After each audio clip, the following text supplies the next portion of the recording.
It's almost impossible to directly compare two programming languages. The simple fact is that each language is created for a different reason and used for a slightly different task. You wouldn't really compare Lisp to JavaScript. Those are just different tools for different jobs. I mean, sure, you can have an interesting conversation and get some insightful points, but you can't in good faith say that JavaScript is strictly better than Lisp or vice versa. You can make point-by-point arguments. You could say, oh, well, Lisp has a better developed syntax, or that JavaScript has a more vibrant and lively ecosystem for developers. But that's kind of piecemeal stuff. You can't often make broad, sweeping generalizations here, just because these things are too different. The same holds for most programming languages. That's why I'll often say there's no such thing as the perfect programming language. I mean, sure, there are some languages that are objectionable or bad, but even those languages will have some redeeming qualities. The bottom line is that languages are so diverse and come from such specific contexts that you can't easily make one-to-one comparisons between any two. Even languages that look similar are often developed for very different reasons. At least, that's usually the case. The key word here is often. I've recently come face to face with a stunning counterexample. Two languages that are nearly identical and were developed for nearly identical reasons. Further, these languages were developed in the same time period and have seemingly no connection to each other. There are even programs that were written in one of these languages and then later rewritten in the other. I cannot express to you how wrong this feels, but here we are, it's true. And better still, one of these languages is BASIC, perhaps the best known programming language of all time. So, what is this mysterious twin hiding in the shadows? How did I stumble on it? And what are these programs that were written in both BASIC and this secret tongue? Well, to tell that story, we need to talk about a video game.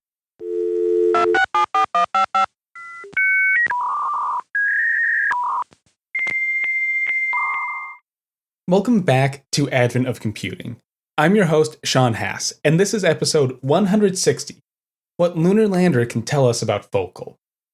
Today, we'll be discussing one of the best-loved early computer games. Hailing from 1969, Lunar Lander is a fairly simple game. You pilot a craft as it lands on the moon. All you actually do in terms of piloting is simulate thruster firing. A tad simple, but very fun. What's far more interesting here, to me at least, is the context and history around the game. Lunar Lander became popular once it was included in Dave All's 101 Basic Computer Games. Many were first exposed to the game as this type-in BASIC incarnation. But that's not where Lunar Lander originated. Lander wasn't originally written in BASIC at all. It was written in another language called Focal. Not only is that, well, not BASIC, it was also a newer tongue than BASIC. That should strike one as at least a little funny, right? So, what's going on here? The story of Lunar Lander is actually tangled up with the story of how BASIC spread and matured. Today, we'll be using Lunar Lander as a bit of a conduit, if you will. By looking at this game's early history, we're going to be able to dive into bigger questions like, what makes a good language? How does adoption affect programming? And why can one language fall out of favor while another one gains popularity? But first, quick announcement, and it's the same one that I've been running for a few months. I'm going to VCF West this year. That's happening August 1st and 2nd at the Computer History Museum in Mountain View. I'm going to be giving a talk on my favorite computer of all time, and if you listen to the show, you already know what that is. It's the LGP30. I'm going to be talking some history and showing off my work on my LGP30 emulator. These VCF meetups are fantastic events, and I look forward to seeing hopefully quite a few of you down at VCF West this year.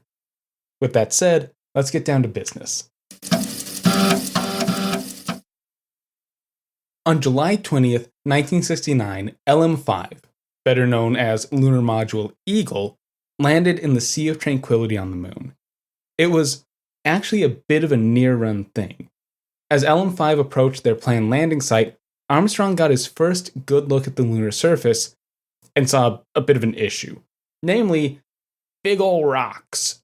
Their landing zone was uneven, strewn with boulders. The lunar module just couldn't touch down on that surface.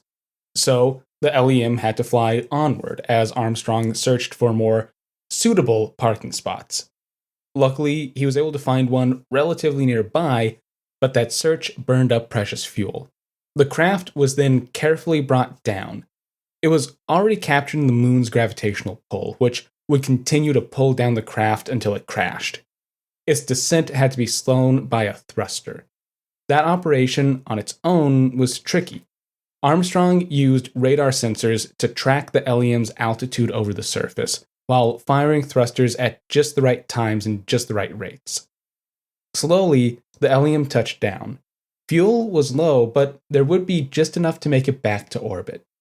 Humans walked on the moon, millions around the world watched in awe, all that jazz. The Apollo program would inspire generations. And in one high school in Massachusetts, it would lead directly to a new video game. Lunar Lander is written by one student named Jim Storer at Lexington High in late 1969, just a few months after he witnessed Apollo 11 land on the moon. But how exactly does a high school student even have access to a computer in this period? 1969 is well before microcomputers hit classrooms. To explain this, we gotta go back to before boots were on the moon. Allow me to introduce the Laboratory Program for Computer Assisted Learning, aka Project Local, a classic forced acronym if ever there was. This is a consortium established in 1967 to bring computers into classroom. That's been a pretty classic goal since, well, probably about 1960 or so. Computers have always offered this wild promise for education, but also a huge challenge for educators. A computer can provide instant feedback, allow for all kinds of simulations and different approaches to teaching. At the same time, computers are expensive, hard to use, and just not very accessible, especially in this period. Project Local was one of many attempts to crack this nut. The name is a bit of a joke, since Local had a very, local target audience. Specifically, the project was focused on 5 towns in the greater Boston metro area. The plan was for Local to furnish hardware that would be shared in these school systems in those towns. Once hardware was up and running, Local would train teachers on how to use computers and how to incorporate these new machines into their curriculum. Really, there's 2 learning outcomes here. First, computers should be, in theory, able to supercharge lesson plans. So you get curriculums that use computers to teach things like math, physics, or other sciences. On the other hand, computers are going to be the future. 1967 is well past the deciding point for that fact. So there was other curriculum dedicated to teaching students how to use computers and how to program. And this wasn't just some distant goal. This was accomplished. Project Local would operate for years in the greater Boston metro area. So, how did they make this happen? Well, it all comes down to time sharing. Local started off with 5 PDP-8 mini computers. Those would be shared between at least 15 different schools in the area. Each school got a number of teletype terminals with the whole paper hard copy feeds and everything, and those would be used to connect to these shared PDP-8s. This all worked thanks to the power of time sharing. IBM had done a similar thing back in 1964 in a few schools in upstate New York. And way back in 1960, the University of Illinois was doing a very similar thing with their Plato terminals. Time sharing let you share a single computer among many multiple users. In the era before microcomputers, this was the only cost-effective way to bring computers into classrooms. And even then, it was still wildly expensive. Local was a deck shop, which in this period meant they were running a program called Focal. This is a fully interactive and time-shared environment and programming language. If you think about BASIC, then you're actually very, very close to the mark. Students would sit down at the terminals and hammer out code or run pre-loaded programs. This would spawn a pretty active community around Boston. Local didn't just teach, it also established computer clubs in these schools and would distribute software. Students would supply some of the software. So, via Local's PDP-8s, newsletters, and these clubs, programs would spread around the area. We basically have this semi-formal software distribution network that forms around these schools. This very software would, in certain cases, even escape the greater Boston metropolitan area. Some software written by local students would be published and distributed by DECUS, the DEC user group. Storer was introduced to Local in 1969 and would really take to programming. When you track down local newsletters, you can actually find quite a few programs written by Storer himself. Now, something that I don't see brought up often is just how young these students were. I mean, sure, you hear, oh, high school students programming, and at least for me, I think, oh, big deal. Been there, done that. But I just want to emphasize this. In 1969, Storer would have been 15. That is very young to be programming. And it's amazing that these kids were introduced to programming in such a structured way so early. I think that's a great testament to the power of this kind of education. It's also a pretty darn good age to catch the programming bug. These kids are being exposed to an entirely new world. I can't praise Local enough here. This is the kind of opportunity that I think everyone should have access to, frankly. But anyway, in 1969, Storer is getting acquainted with the PDP-8. He then sees humans walk on the moon. The path forward from here is pretty obvious, to make a tribute to the Eagle. This is where we get the first layer of confusion, though. What exactly is this program called? Thanks to Storer, we actually have a lot of preservation here. He had lost track of the program and carried on with life. But in 2009, a new spate of articles about the game started making the rounds. Folk tracked him down, and he got tired of answering individual emails, so he made a small website that compiles a bunch of information about the program. This includes original source code and a few letters of note. When Storer's moon-themed game was completed, he submitted it to DECUS to add to their program catalog. When he submitted this program, he called it Apollo, after the Apollo program. Different renditions will go by the names Lunar, Rocket, LEM, and eventually Lunar Lander. I'm going to usually call it Lunar Lander because that's the most popular name, but I just want to be clear that that's an anachronism here. As far as I can tell, Lunar Lander is the most recent of all these names. Storer would have been calling it Apollo. And the game is, well, I almost want to say basic, but that'd be misleading. It's simple. It's 39 lines of code, most of which are actually text that's just printed onto the screen explaining how to play the game. Or, to be more accurate, text that's printed onto the roll of paper. You control the LEM and manually adjust its fuel usage as you attempt to land on the lunar surface. The rate of fuel consumption is the only thing you have control over. You play the game in turns. Each turn, you're asked to adjust that fuel rate. The heart of the program is a tiny physics simulation. The code calculates the speed of the LEM at each step. This is influenced by three main things: a starting velocity, the gravitational pull of the moon, and the rate of fuel burn. If you burn more fuel, you get more thrust and you slow down. But the whole time, the moon is pulling you towards its surface. From what I can read, it looks like a kinematic equation. Storer is calculating acceleration, using that and a time step to get velocity, and then using that to calculate new altitudes above the moon. There's even a gravitational constant and values for the LEM's mass. So, in theory, you could change the gravitational constant and make this into an Earth lander or a Jovian lander, even. And something to point out here is the fact that this is a tiny physics simulation. I've written much more sophisticated physics software using basically the same approach, just on a more grand scale. So this is some actual serious software just in the guise of a game. I think that's pretty neat. But of course, this is a game, so there's a limiting factor here that makes it interesting.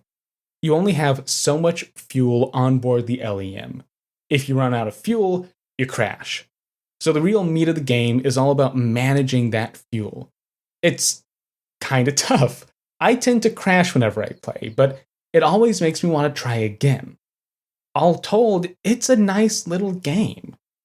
It's also very well aligned with locals' goals. I don't know if that was intentional or if it was just the environment or what. Lunar Lander is a way to teach about space and physics using a computer and using a fun little game. It was distributed around campus as source code, so anyone that got obsessed could crack the file open and see what was going on inside.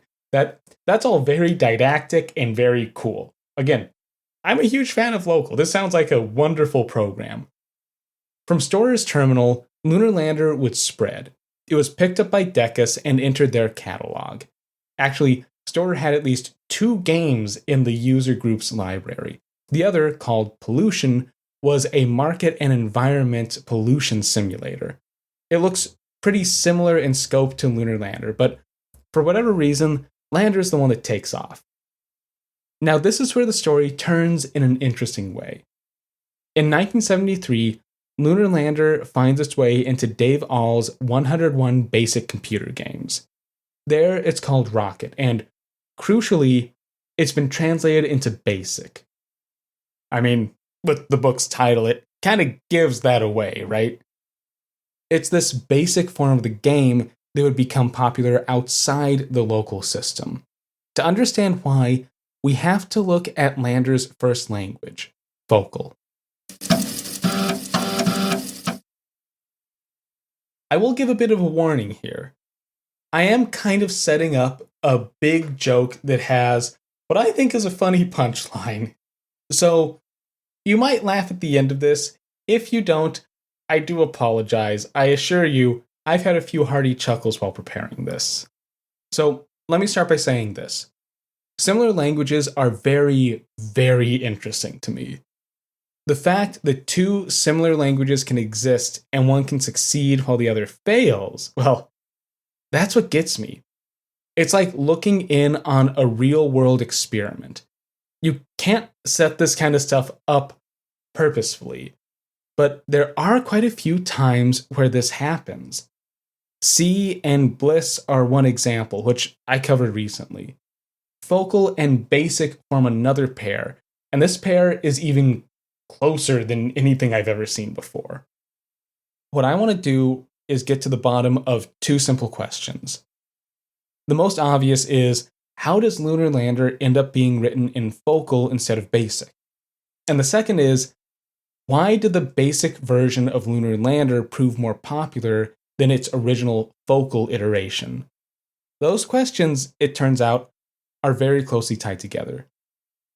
To answer both, we need to look at the lineage of Focal itself. This will actually take us all the way back to the beginning of computing, or at least very close. It takes us back to Joniac, one of the very first stored program computers ever constructed. Joniac was built in 1953 at Rand Corp. Yes, that Rand, the military industrial complex Rand. The John in Joniac is in honor of Johnny von Neumann, and the NIAC, the NIAC, is the traditional suffix. It usually means numeric integrator and automatic computer. There are a lot of machines in this era that end with NIAC or EAC, and I'm kind of convinced it might have been a bit of a meme in the period, but I have no evidence to back that up. That's just kind of my gut check. Now, Charles Baker describes a bit of an issue with Joniac in the Proceedings of the History of Programming Languages, Volume 1. Essentially, Joniac had become a ship of Theseus, or I guess a computer of Theseus. This happened to a number of early computers. Over the years, incremental upgrades had left these machines almost unrecognizable. On its own, that's fine. There may be some philosophical questions, but the machine still runs. That's all you care about at the end of the day, right? The issue is that while these machines were slowly changing into weird mishmashes, the usage patterns around computers were also changing. By 1960, computers were being used in pretty different ways. The issue at Rand was trying to find a way to get better use out of the renovated Johnniac. It was decided that time sharing, this cool newfangled technology that was all the rage, may be worth trying out. It could make it possible to get more power and more use out of Johnniac. But you couldn't just grab software off the shelf in this period. It didn't help that Johnniac was one of these early one-of-a-kind machines. So the crew at Rand had to develop their own time-sharing system. The result of this in 1963 was called JOS, the Johnniac Open Shop System. JOS was a one-stop shop.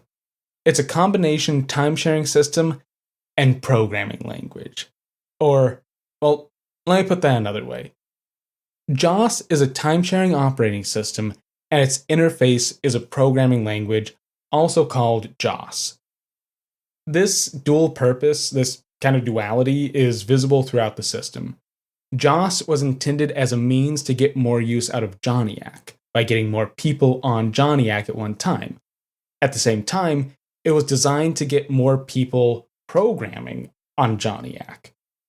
The plan was that anyone working at Rand could hop on a JOS terminal and have the full power of a computer at their fingertips.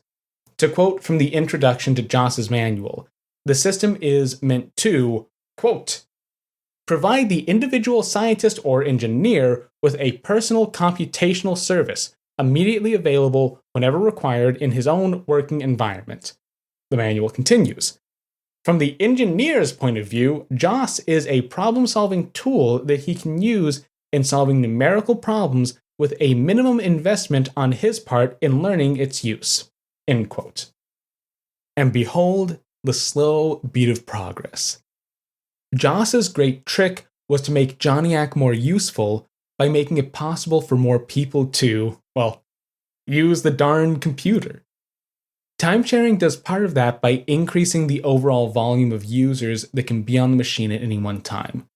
An easy-to-understand programming language picks up the slack by increasing the amount of folk that are able to use the computer.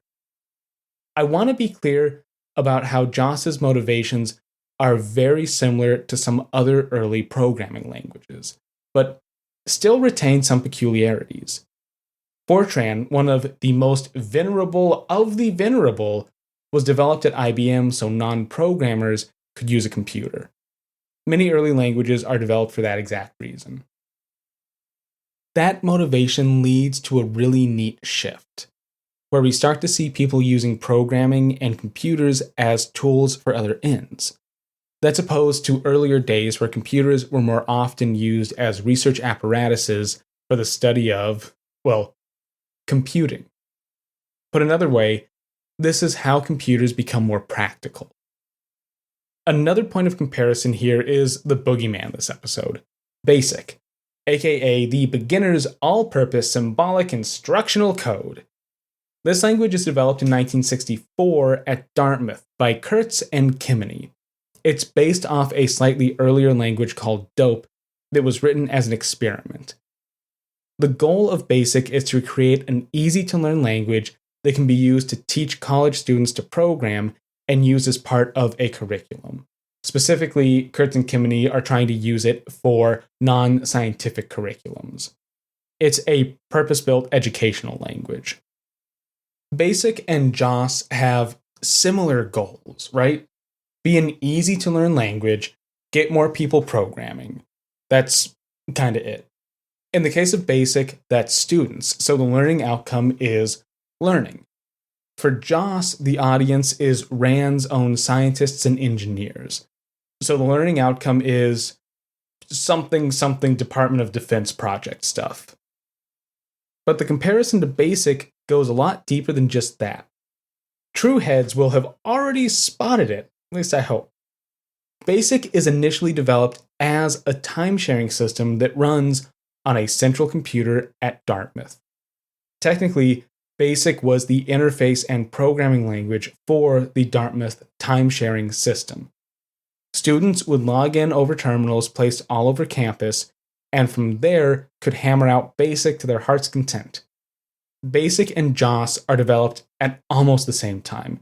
They have a very similar concept, similar design goals, and both do the whole time-sharing language thing. But I want to be clear, these are unrelated languages. That is what's so compelling and just so wild. JOS doesn't stop on Joniac. In fact, it spreads. Now, I don't usually quote directly from Wikipedia, but the page for JOS has this wild quotation that I just gotta pull and expand. So apparently one user said that JOS was, quote, better than beer. That's high praise from a programmer. Beer is a cultural institution amongst us keyboard folk. But what's the actual context? That's even more funny, it turns out. This quote comes from a RAND manual, a manual printed by a Department of Defense contractor. The manual is called JOS Introduction to the New System. Let's pull back and get the full context around why JOS is better than beer. Quote, JOS was impressive enough on the first few days Joniac felt well to substantiate the acquisition of a new computer and the creation of a well-supported project to build a second JOS. As one user quipped, quote, it's better than beer. We're hooked. Footnote. The name JOS still stands for Joniac Open Shop System in spite of the fact that Joniac now resides in the Los Angeles County Museum. It has been suggested that JOS should now be interpreted as JOS Open Shop System. End quote. That's classic, isn't it?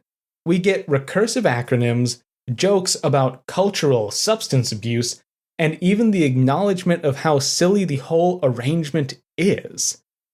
Plus, I do kind of love the detail of like, oh yeah, that computer's in a museum now. We still have documentation with its name on it. Don't worry, it's fine. So where exactly did JOS go? Well, it would make the jump to much more modern hardware. In 1966, JOS is ported to the DEC PDP-6. Now, I need to give an aside. DEC had pretty confusing names for their computers. The PDP-6 was a big machine. It was a mainframe, not a mini computer. We're actually dealing with honest-to-goodness big iron. You may be tempted to assume that DEC gave big numbers to their big machines, but that's just not the case. The PDP-10, for instance, is a mainframe. And the PDP-11 is a mini computer. Go figure. Anyway, during this process, DEC and RAND started to get close. RAND wanted custom teletype terminals for use with JOS. This was partly because JOS used a few special characters, and partly because it needed to print in multiple colors. JOS printouts are actually pretty slick. The computer types in black and the user types in green. And again, this is all on physical paper. I'm kind of a big fan of the look, to be honest. What's crucial is that this brings JOS into DEC and sets up a funny situation. DEC's computer names are confusing. It turns out that the PDP-6 is DEC's first mainframe. Now, technically, the PDP-6 is a little weird for a mainframe. It has a certain DEC flavor to it, but it is considered a mainframe. All of DEC's other machines in this period are mini computers, which, among other things, are far less powerful. They have less memory and just not as much oomph. People like using JOS. It's a slick system. It even prints in 2 colors, and it runs very well on the PDP-6. But it literally cannot run on any other DEC computer. In 1968, Richard Merrill, a programmer at DEC, creates a streamlined version of JOS called Vocal. The language is simplified, the environment is shrunk down, and it's able to run on smaller computers. Focal is only vaguely different from JOS, at least the language component here. The main change actually has to do with keywords. Merrill simplified keywords so that they were just single words. In normal JOS, subroutines are called using either do group or do step. That's a little complicated, and it's two different things to parse. Merrill replaced that with do. He also chose his keywords carefully. Each keyword starts with a different letter. Do is the only keyword that starts with D. Ask is the only one that starts with A. That made it so his parser only had to check the first letter of a word. It's a neat hack, but it's also faster and just takes much less code. I like this. This is the kind of simplification I'd do if I was limited on space. Merrill also takes out string variables. Focal technically only supported numeric variables. Now, it's a bit of a weird one here. You can print literal strings, but you can't store string data. This partly informs how Lunar Lander works. The game only takes numeric inputs, fuel rate. The reason for that is, well, Focal can't really take a string as input, since any input has to be stored as a variable. Okay, so that's the why of Focal. That's why Deck has Focal kicking around, and it ends up being why schools in the local system use Focal. Local gets PDP-8 computers. The easiest time-sharing system on that platform is Focal, because it's designed to be easy to use and easy to learn. So that's what's used. As a result, and here's the punchline, you get a bunch of children in the greater Boston area using a language developed at Rand Corp. American tax dollars, through a bizarre twist of fate, or at least a few steps, end up teaching a bunch of school children around Boston how to program in a language developed at a DoD contractor. That to me is really funny. Then, what is this language even like? Well, dear listener, this is where the whole independent invention thing gets wild. Focal/JOS is almost identical to BASIC. I don't just mean similar. I mean close to identical. All the differences come down to very small quirks. In BASIC, each line is a complete statement. There are no blocks or groups of code. Each line is identified by a line number, which can be used as a label for jumping and editing. Each line starts with a keyword like print, let, go to, or do. In Focal, each line is a complete statement. No blocks or anything like that. The line number, though, is a little different.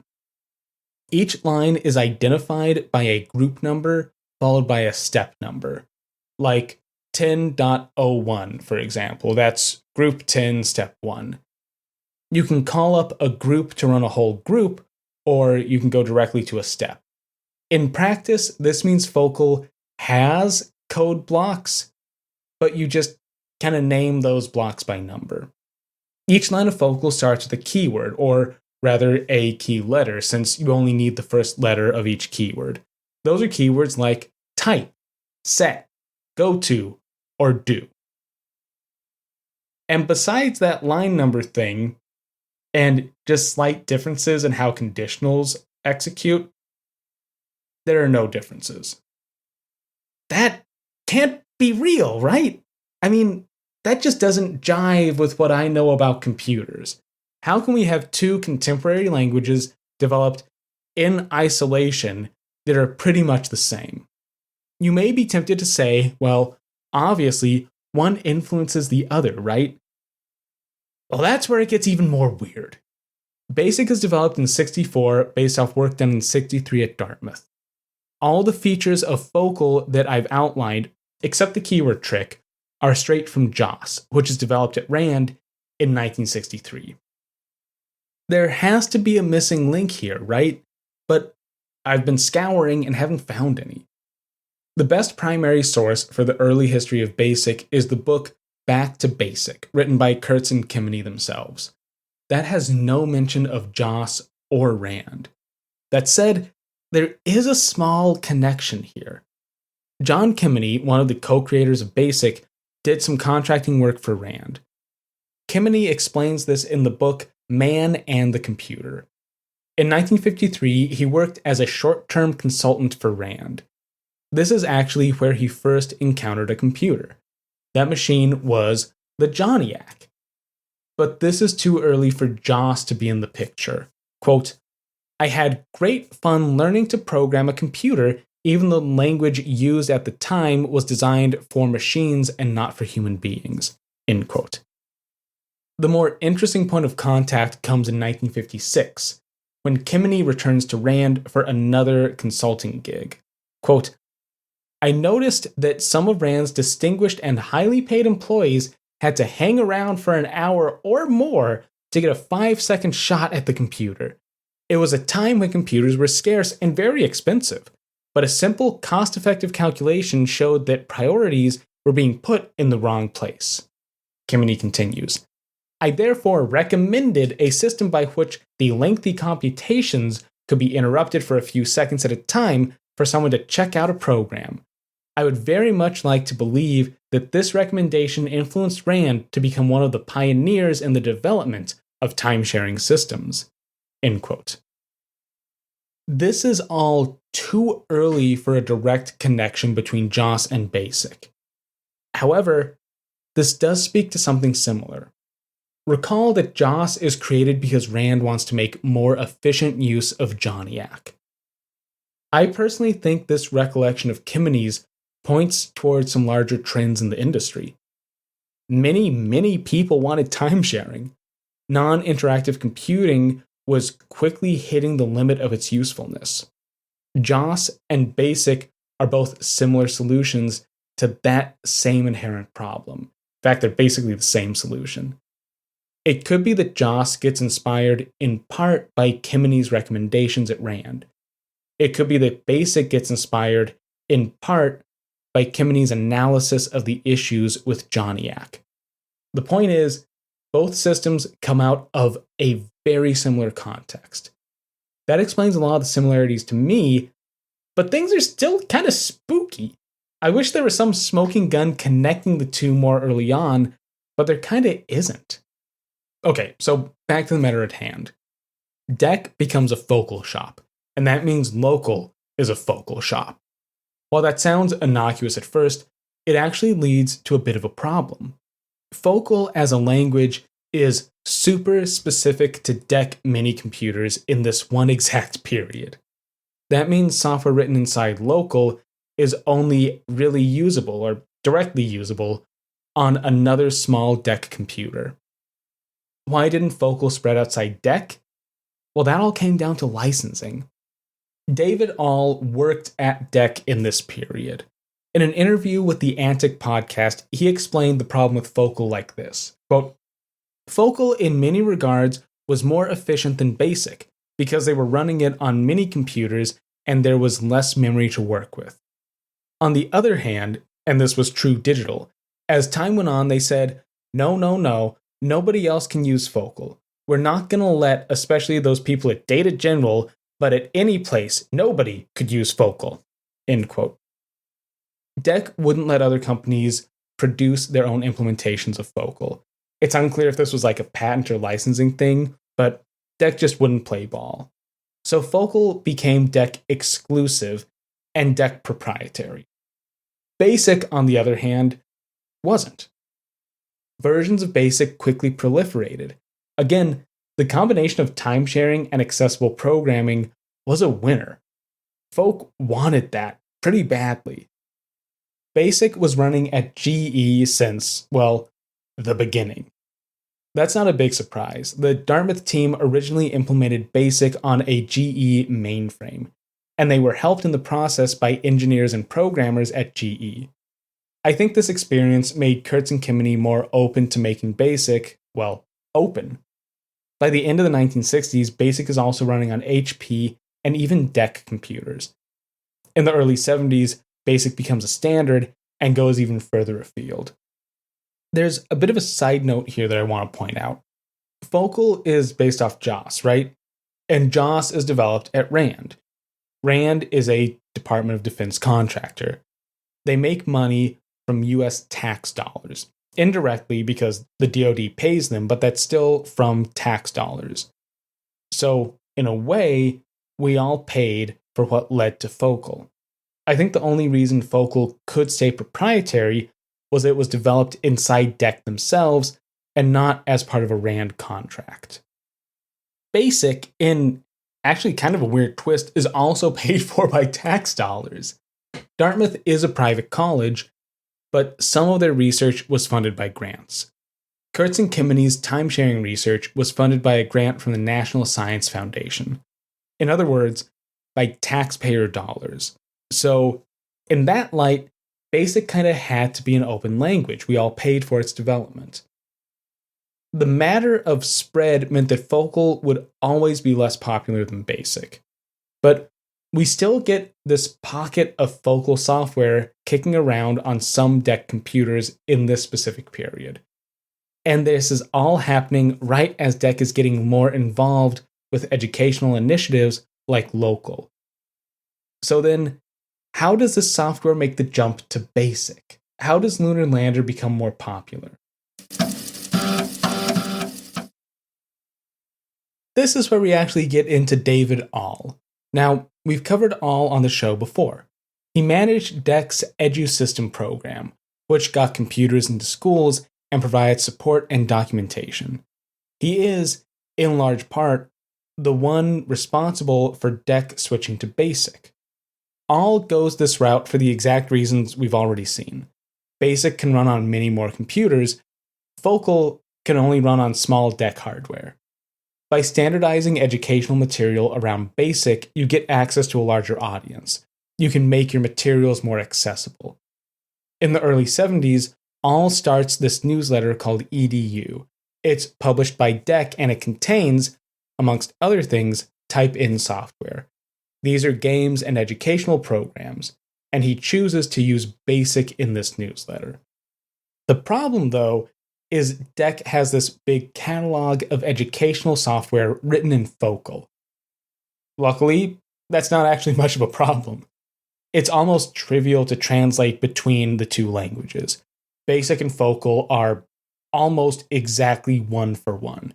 You just replace Focal's keywords with BASIC keywords, and you make a few formatting changes to the line number. There were a number of programs that got this treatment. We actually talked about one of them on the show already. All the way back in episode 57, we discussed the Sumerian game. That game has a pretty twisting history. The important part here is that there was a Focal version written at DEC in the 1960s, and while All was working on EDU, the program was converted to BASIC. The BASIC version was known as Hammurabi and had a much wider reach. Like I said, All translates a number of these Focal programs: Dog Race, Hammurabi, Guess, Train, and Lunar Lander. This is where we have to play some more of the name game. In 73, All publishes, of course, 101 Basic Computer Games. I'm going to say that like 10 more times. It's a compilation of programs from EDU as well as additional games. It includes Lunar Lander, but under a different name. Here's how All describes the game himself. Quote, Rocket, known as Lunar, Limb, and Apollo, is by far and away the single most popular computer game. It exists in versions that start you anywhere from 500 feet to 200 miles above the moon or other planets too. Some allow the control of directional stabilization rockets and/or the retro rocket. The three versions presented here appear to be the most popular of the many variations. End quote. Rocket is the main name used, but All does know the game by its original name, Apollo. All also does this fabulous thing. He credits every game in his book. In 101 Basic Games, he presents 3 versions of Lunar Lander, and all have attributions. Crucially, he correctly credits Storer as the creator of Apollo. I say crucially because it's so rare to have this kind of direct chain of custody around software, especially when it's been rewritten. Storer writes Apollo in Focal. It circulates around local. He submits it to Decus, so Dec has Focal code for Apollo. Dave All takes it from the Decus catalog, rewrites it in BASIC, and publishes it as Rocket. Direct, documented, and period information. The translation presented is also really close to the original. Rocket in BASIC is 38 lines of code. Apollo in Focal is 39. That, dear listener, is a testament to how similar these two languages are. Part of the name confusion comes down to the fact that there were so many versions of Lunar Lander floating around. Apollo had 4 years to float around in semi-public before All compiled his first book. In that time, the game was played, loved, adapted, modified, and mimicked. As a result, there are just a lot of versions in the wild. 101 Games comes with 3. Rocket is the direct translation from the original. Then we have Rocket 1 and Rocket 2. But those aren't the only names for these versions. Rocket 1 is also known as, well, just Rocket. It's all confusing, I know. This version was written by Eric Peters, himself a Dec employee. I can find nothing on Peters. All I can say for certain is he contributed another game called Evens that makes you guess even numbers. But that's it. Rocket 1 changes the starting conditions of Apollo, and it changes how long a simulation step is. In the original, a step's 10 seconds. In Rocket, a step is 1 second. But the larger change is that Rocket 1 adds simple graphics. As you play, it draws a very simple plot of the distance from the lander to the lunar surface. The other game, Rocket 2, is also known as LEM.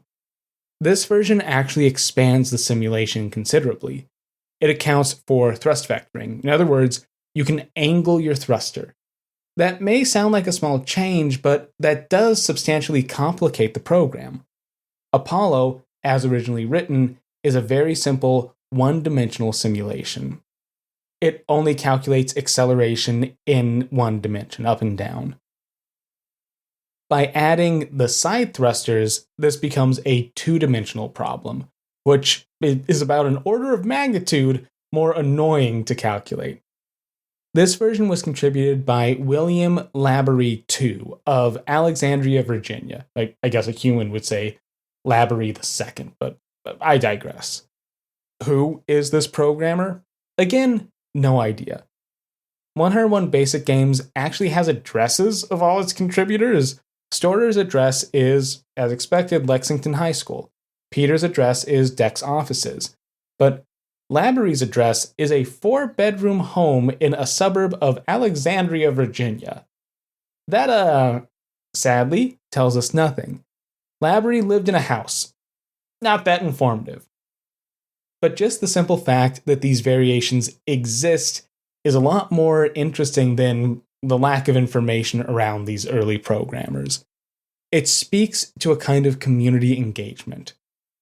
Now, I'm going to argue that part of this was actually caused because of Focal. I know, that may sound like a contradiction, but I have some proof. Because Lunar Lander was originally written in Focal, and relatively few machines ran Focal, there was a reason for programmers to engage with the game's code. That reason was to create ports to BASIC. That, in turn, would help Lunar Lander spread and multiply. My evidence is actually a counterexample.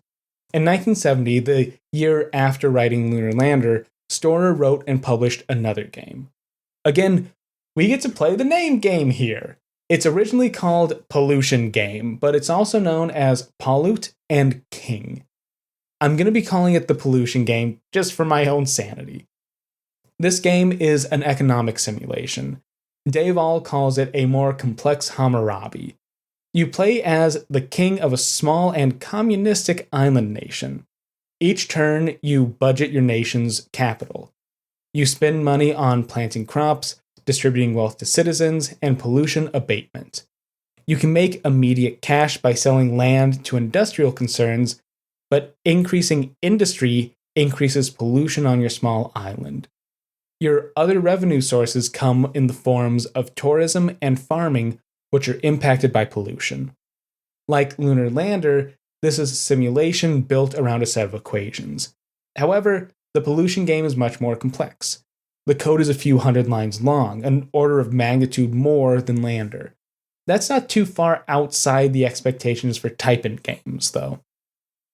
As for inspiration, well, here's how the game's origins are explained by Call a Computer's catalog. Call a Computer was a time-sharing service that would end up buying the rights to the pollution game. Quote, Jim Storer heard about a world game pollution program, but when he tried to get it, he couldn't. Luckily for him, his high school had a computer, so he wrote his own program. Pollute began as a project in Jim's chemistry class. His flair for making the computer fun produced this frustrating exercise. End quote. The game Storer wanted to try out wasn't available, so he made his own. That's some neat stuff, but what about tooling? What language did Storer use for pollution? This game is written in BASIC. That's right. By 1970, Vocal is out. That's so last year. Storer had made the switch himself. He submits the pollution game to Decus, and it makes its way into their catalog. In 73, when All publishes 101 basic computer games, pollution comes along for the ride. The three versions, as near as I can tell, are identical. There isn't modification or translation since it's already in BASIC. The pollution game isn't nearly as popular as Lunar Lander. I think there's two reasons for that. First is complexity. There's just more code to the game. That would have made it harder to type in and harder to transmit. You can pass around Lander on a single piece of paper, but the pollution game needs a couple of pages. But the other factor is simply that the pollution game is written in BASIC. Again, this may sound counterintuitive. Engagement with this game is largely passive. You get the code, you type it in, you run it. There are no steps to get it up and going. You don't have to engage with the software in a serious way that would make you want to, change it or make new versions. Lunar Lander, at least at first, required active engagement. If you wanted to play the game and you weren't running a small deck computer that ran Focal, you would have to take the source code and translate it. Or you may have to write a version of it from scratch. We know for a fact that basic programmers in this period were doing both. The evidence of edits and modifications is preserved right there in 101 basic games. As far as total recreations, well, look no further than Storer himself. In Lunar Lander, we get this combination of key factors. It's a simple and engaging game, and it's written in a weird language that adds just a small barrier. Luckily, the game is simple enough that rewriting or translating it isn't an issue. It's a solid afternoon of work and an engaging challenge, but not a big project in and of itself. Programmers of the era, first and foremost, like to program. All programmers like to program, that's why we do it. So why not take a small and fun project, especially when the result is a neat little game? This is helped by the fact, I think, that Lunar Lander is written for modification. Storer even used constants for gravity and initial conditions for the simulation. Turning Lunar Lander into Jupiter Lander is as easy as changing a single number. But if you're already in there, wouldn't it be neat if the program plotted a graph while you landed? Or maybe if it had some side thrusters.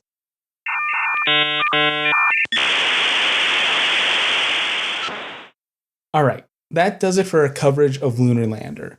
It's a neat little game written in a weird language, but it doesn't stay that way for long. It becomes much more accessible when it's translated into BASIC. But what really made it take off are all the revisions, versions, rewrites, and remakes. Very few have played the original Lunar Lander, but almost everyone's played some later version. That trend starts with the first translations in the early 70s. From there, the field's wide open. That's what has made Lunar Lander so enduring, the sheer number of different versions of the game. The simplicity of the game made that tradition possible, and that's what kept the game alive. Since 1970, we've seen the LEM landing on everything from arcade cabinets to mainframes and mini computers. That's a unique and enduring legacy. Focal is this shadow that hides behind the LEM, and it's what I think is one of the reasons for the game's early spread. The language is pretty wild, or at least its existence is wild to me. Its origin mirrors BASIC's very closely. Both are combined time-sharing systems and languages. Both are designed to be used by non-programmers. Both use very similar syntax. So much so that Focal programs can be translated line for line into BASIC, or I guess vice versa. Although I can't imagine why you'd ever go from BASIC to Focal. Ultimately, Focal dies out due to its proprietary nature. It only ran on some DEC hardware, but BASIC ran on everything. Convenience and availability won out. That's not surprising. What I find more interesting is that somehow two nearly identical languages developed in isolation and then met and fought it out on DEC hardware. Thanks for listening to Advent of Computing. I'll be back in 2 weeks' time with another piece of computing's past. If you want to support the show, you can find links to my Patreon at adventofcomputing.com. And as always, have a great rest of your day.